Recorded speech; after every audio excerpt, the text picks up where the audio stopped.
Lorraine, the Entrepreneurs Academy has been embedding LIFT as a process since it began really 4 years ago. What was the motivation to do that?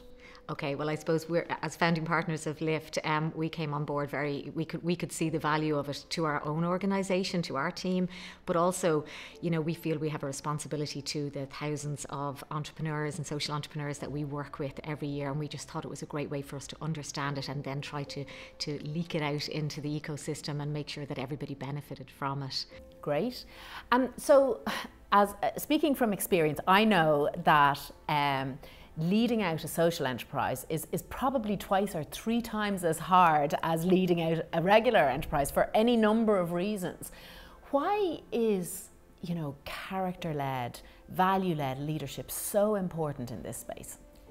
I suppose, you know, when you look at the different values that have been isolated as being, you know, of key importance and supported through LIFT, you know, positive attitude, maintaining that positive attitude and not, you know, really understanding how that can impact on you and impact on the organisation you're trying to lead. I think that is so important. You know, seeing yourself and understanding you might be just one person in the beginning leading a social enterprise, but you have to start by leading yourself. Unless you can lead yourself, you can't lead your organisation, you cannot lead others, and you cannot achieve your vision and mission. So I suppose that's so important for people to understand and take that on board. And I suppose as a founder effectively in a social enterprise, quite often people don't have say a structured corporate experience to draw upon, or they don't understand how sort of legacy businesses work. So they're, to a certain extent, they're making it up as they go along. So, you know, what are the characteristics, I suppose, that allow them to create cultures that are thriving?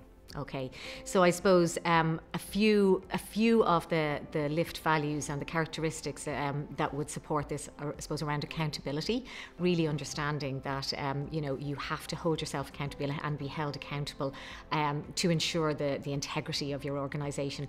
Obviously, then honesty and integrity come into play there as well.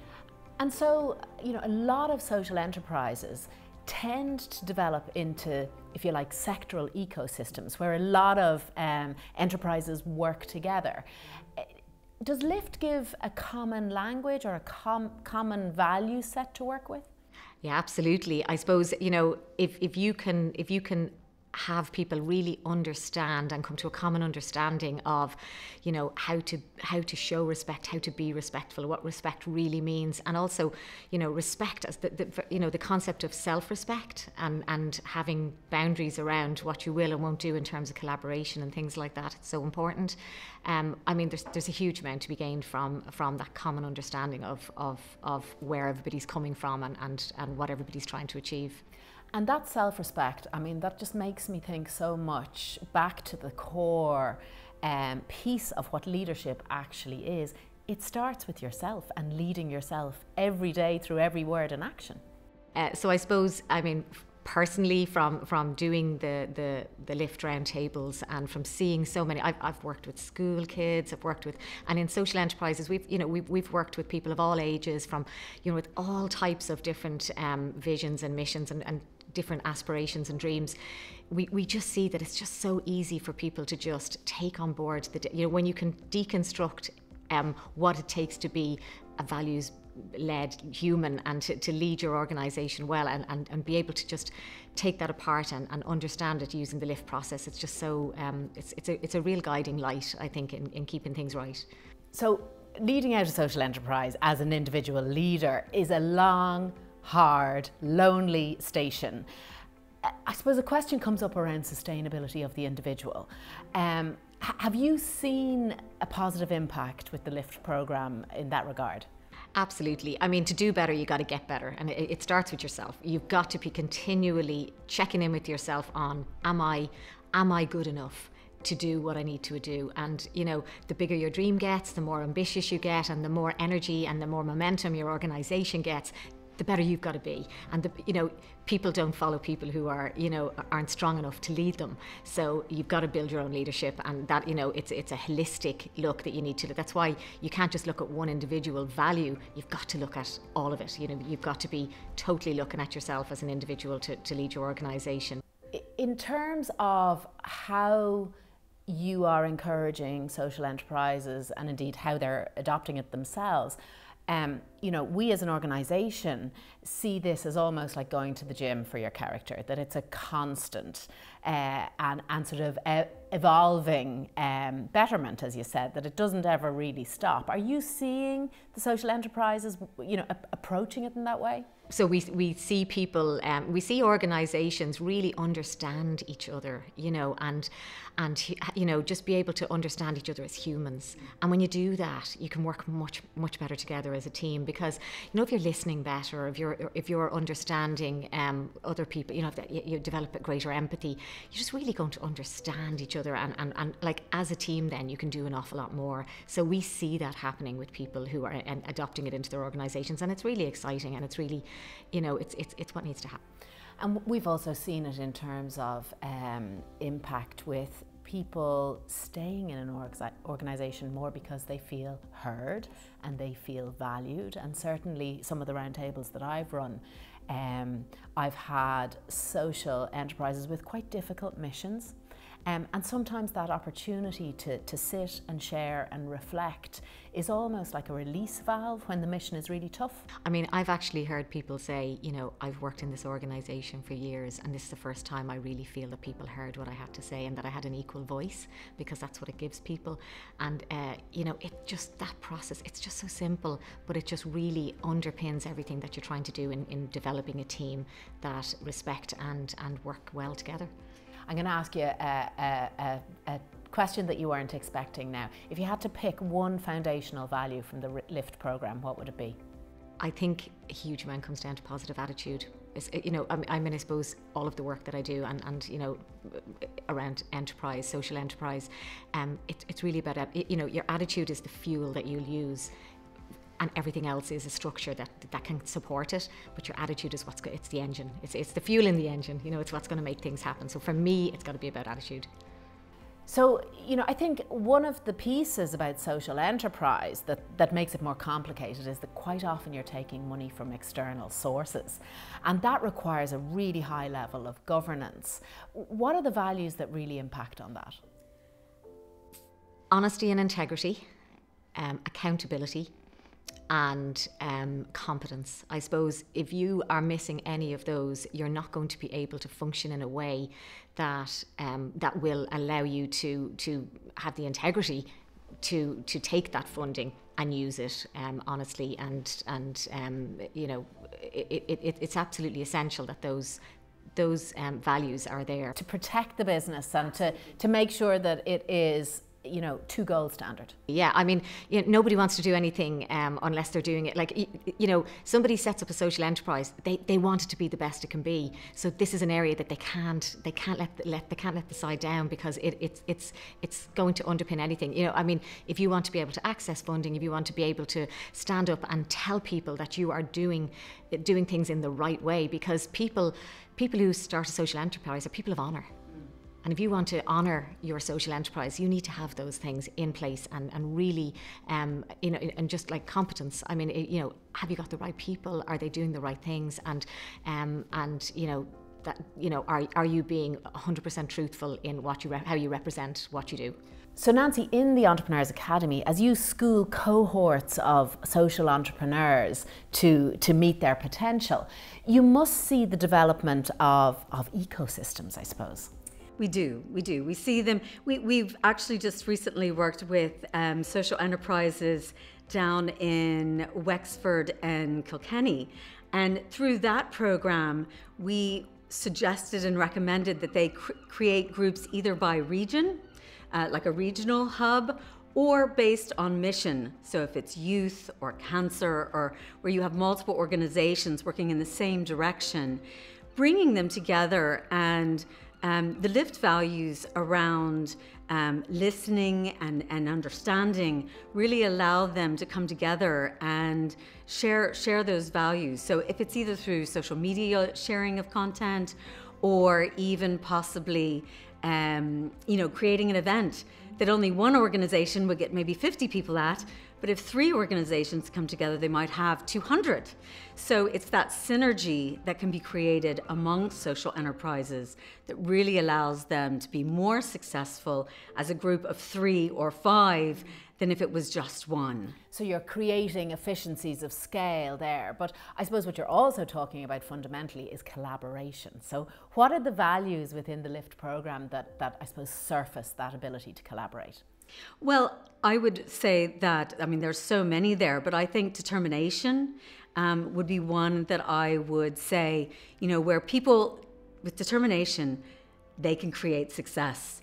But determination, when you gather, again, like-minded social entrepreneurs, that synergy in that space, that they are determined as a team, allows their events, their activities, getting the word out about their program to be even more successful. So it's all very exciting. And I suppose then when you soften, to a certain extent, determination with the complementary value of empathy, and so you're driving forward with that big force, but being very mindful of how it impacts those around you. Do you see that sort of complementarity as an added bonus?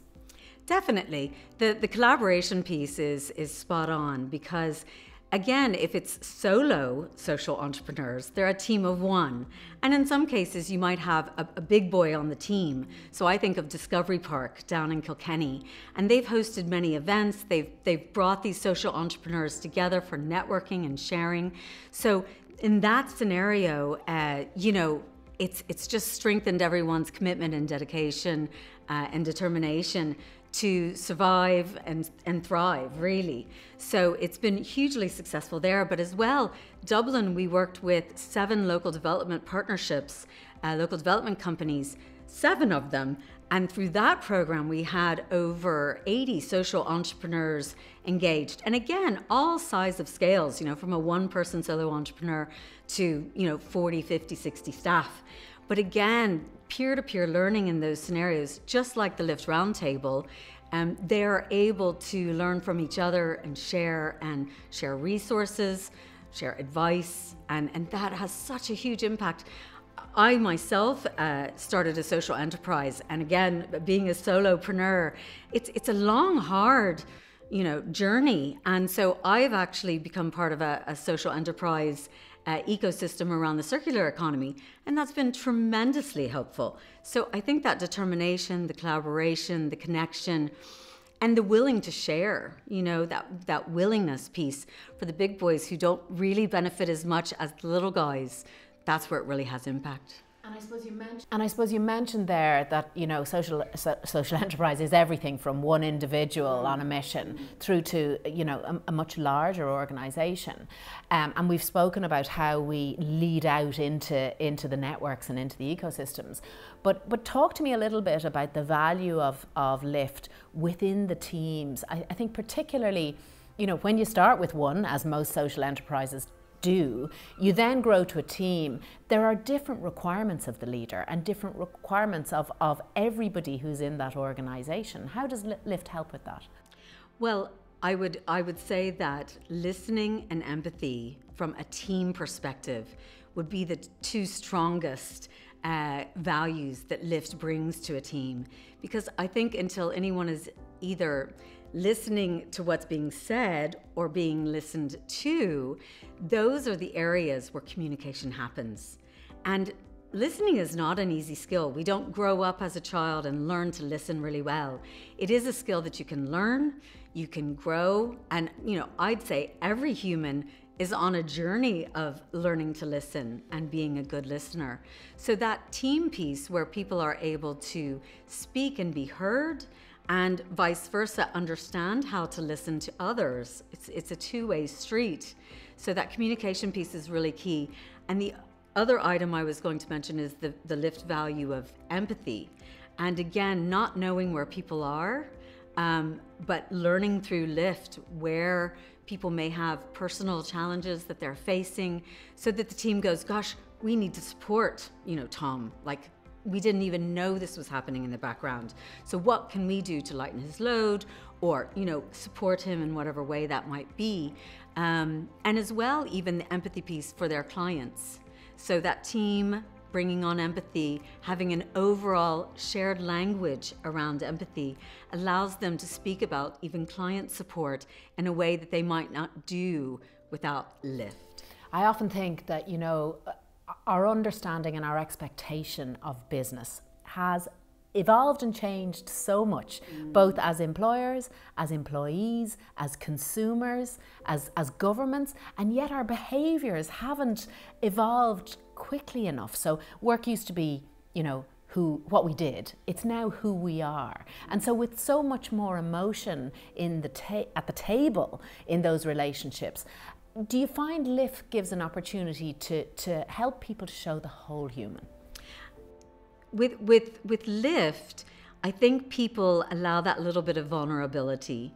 And I think especially with remote working, people aren't having the water cooler conversations about what are you doing this weekend, or my mother's not well, or whatever it is. Those aren't really happening in the remote workspace necessarily. Obviously, some people are now going hybrid in that. But through the Lift Roundtable, it's a dedicated time of 45 minutes to sit with your team and talk about a bit, if you're open to doing it, what's happening in your life. So how empathy relates to you, or how listening relates to you. So those skills that people can grow and learn has allowed for that deepening of the relationships amongst the team, which is so exciting and so essential. I'm going to ask you a question that I asked Lorraine. What's your favourite of the values? If you had to pick one value as your core value, what is it? Well, I've probably already given that away a bit on listening. I would have to say that I believe listening is at the core of values, because the other values all, I think, feed off of listening. So positive attitude or empathy or determination even, they all fall off understanding, being able to listen to clients' needs or whatever it is. So Market Research 101 is understand your audience, understand your client, so that traded income can actually be generated to allow the mission to take place. But if you don't understand your clients or your customer through listening, you're not going to get very far. Lift Ireland is helping people in Ireland to lead themselves and others better. Through our Robin Hood model, our corporate partners are allowing us to roll out our programme to social enterprises, community groups and schools. If you want to be part of leading Ireland's future together, join us so that you can lift yourself and those around you for a better Ireland.